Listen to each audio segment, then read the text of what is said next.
নমস্কার, DipasThoughtSpicyHotে সবাইকে স্বাগত। টিং টং। মা, ও মা, তাড়াতাড়ি দরজাটা খোলো। কে, পড়ি এলি? হ্যাঁ গো হ্যাঁ, তাড়াতাড়ি খোলো না। আয় আয়, ভেতরে আয়। এত ঘোড়ায় জিন দিয়ে হাঁকডাক কেন?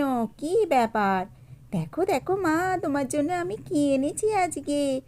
ওরে বাবা, এ তো ফুল। হ্যাঁ মা, সজনে ফুল। তুমি কত ভালোবাসো, আমিও খুব ভালোবাসি। ওমা ওমা, আজকে এই ফুলের বড়া বানিয়ে দাও না। জল ঢালা ভাতে গরম গরম বড়া খেতে খুব ভালো লাগে। দেবে তো? হ্যাঁ হ্যাঁ, দেবো, কেন দেব না। কিন্তু ফুলগুলো তুই পেলি কোথায়? কে দিল? মা, তুমি যে কি বলো না, আমি এগুলো কিনেছি। কিনেছিস? পয়সা কোথায় পেলি? আমি তো তোকে টোটো ভাড়া দিয়েছিলুম। মা, আমি টোটোতে আসিনি, হেঁটে এসেছি। রাস্তায় এই ফুলগুলো বিক্রি হচ্ছিল, আমি কিনে নিয়েছি। তুমি চটপট বানিয়ে দাও মা। আচ্ছা চল, রান্নাঘরে ফুলগুলো বেছে ধুয়ে পরিষ্কার করে নিতে হবে। মা, আমিও শিখবো, কী কী দিয়ে বানাবে আমাকেও একটু বলো। আচ্ছা, দেখে নিবি, চলে আয়। ফুলগুলো তো প্রথমে ধুয়েই নিয়েছি ভালোভাবে। তারপরে দিলাম 2 চামচ ভোরে ভোরে চাল গুঁড়ো আর 3 চামচ বেসন নিয়েছি। তারপরে একটু কালো জিরে, সাদা জিরে, লবণ, হলুদ আর ঝাল লাল লঙ্কার গুঁড়ো নিয়েছি। এখানে সামান্য একটু খাবার সোডাও মিশিয়ে নিয়েছি, বুঝলি? হ্যাঁ মা, আর কিছু দেবে না? না, এই শুকনো উপকরণগুলো ফুলের সাথে ভালোভাবে একটু মিশিয়ে নেব। দেখেছিস কেমন সুন্দরভাবে আমি গুছিয়ে নিয়েছি। সমস্ত ফুলগুলোর সাথে এবার শুকনোগুলো হাত দিয়ে ঘুরিয়ে ঘুরিয়ে মিশিয়ে নিতে হবে, যাতে ঝরঝরে হয়ে ফুলের সমস্ত অংশের মধ্যে সমস্ত মশলাগুলো মাখামাখি হয়ে যেতে পারে। ও, এইভাবে প্রথমেই করে নিতে হবে? হ্যাঁ রে, তারপরে তো মাখার পদ্ধতি আরও রয়েছে।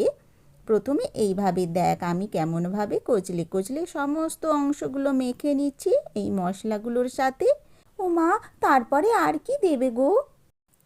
ইচ্ছে হলে ধনেপাতার কুচিও দেওয়া যেতে পারে, আর কাঁচা লঙ্কার কুচিও দেওয়া যেতে পারে। গোল গোল করে টুকরো টুকরো করে কাঁচা লঙ্কা মেশালেও খেতে খুব ভালো লাগে।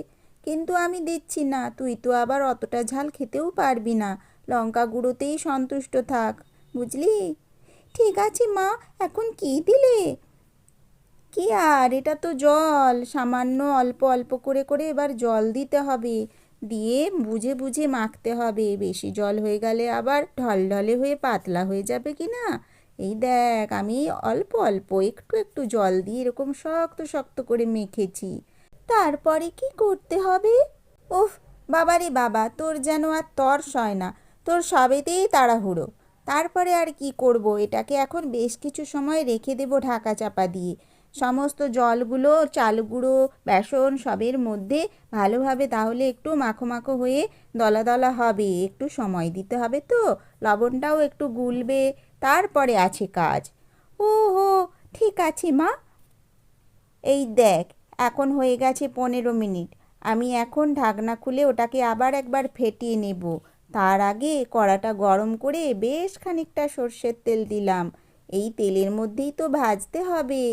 হ্যাঁ হ্যাঁ, ঠিকই তো ঠিকই তো। মা, এটা কি করেছো গোল গোল?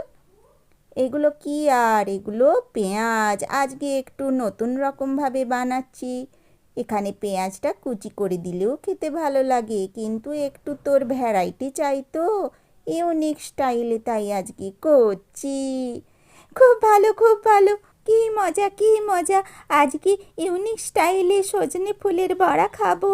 মা আজকে বানাচ্ছে, কি মজা। আচ্ছা আচ্ছা, হয়েছে। এত আনন্দ উচ্ছ্বাস এখন, তারপরে খাওয়ার সময় তো সেই একটা দুটো খেয়ে বলবি আর খাবো না। দেখ, আমি কষ্ট করে বানাচ্ছি, কিন্তু পুরোটা ফিনিশ করবি বলে দিলাম।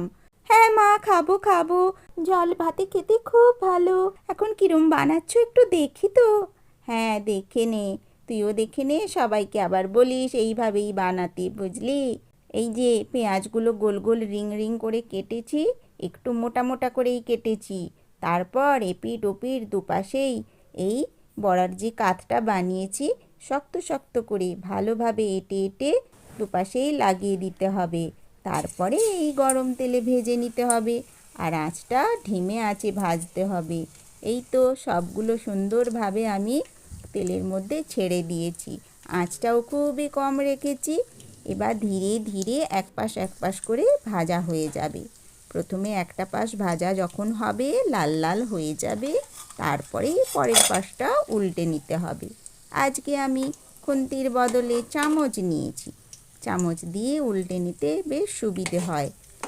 এই যে খুব ঝরঝরে হয়ে একটা পাশ ভাজা হয়েছে কি না, তাই চটপট উঠে যাচ্ছে।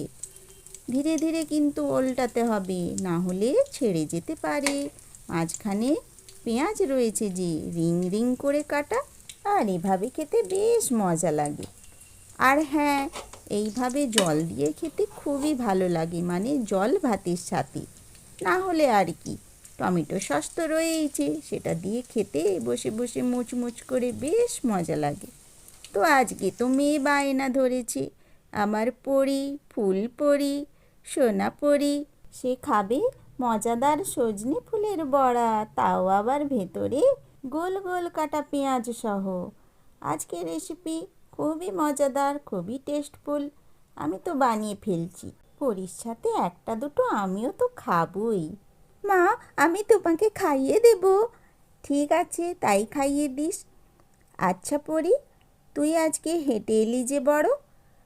মা, আজকে তাড়াতাড়ি স্কুল ছুটি হয়ে গেছে, তাই বন্ধুদের সাথে হেঁটে হেঁটে চলে এসেছি। ওহো, তা ফুলগুলো কত দাম নিল রে? মা, 100 গ্রাম ফুলের দাম 100 টাকা। ওই ফুলগুলো খুব টাটকা ছিল, কিন্তু তার পাশে আরেকটা ছিল, আরেকজন মাসি নিয়ে বসেছিল, সেগুলো 40 টাকায় শ, মানে 100 গ্রাম 40 টাকা। কিন্তু আমার কাছে তো অত টাকাও ছিল না, আমি তাই কম করে 20 টাকার মাপেই নিয়ে এসেছি। বাহ, তা ভালো করেছিস, নিয়েই যা এসেছিস তাতে মায়ে মেয়ে খুব সুন্দরভাবে খাওয়া হয়ে যাবে। দেখ তো মা, কত সুন্দর ভাজার পর আমি সাজিয়ে নিয়েছি রিং করে কাটা পেঁয়াজ কুচি দিয়ে। তোর দেখতে ভালো লাগছে? হ্যাঁ মা, খুব ভালো লেগেছে। আমি এইগুলো বন্ধুদের কাছে কালকে গল্প করে নেব, শেয়ার করে নেব। ভালো লাগলে ওরা লাইক শেয়ার কমেন্টস করবে, তোমার চ্যানেলটাকে সাবস্ক্রাইবও করে দেবে। ঠিক আছে, তাই বলিস। এখন চলে আয়, মায়ে মেয়ে জল ভাতে গরম গরম বড়া খেয়ে নি। কী রে, একটা দুটো টমেটো সস দিয়ে খাবি নাকি? হ্যাঁ মা, দাও দাও। ঠিক আছে, সসটা নিয়ে আয় তবে, আর আমি ভাতটা বাড়ছি। একটা দুটো তুই খা, তারপরে আমি ভাত দিয়ে তোকে খাইয়ে দেব। ঠিক আছে। কি মজা, কি মজা, ইউনিক স্টাইলে আজকে সজনে ফুলের বড়া। কি মজা, কি মজা।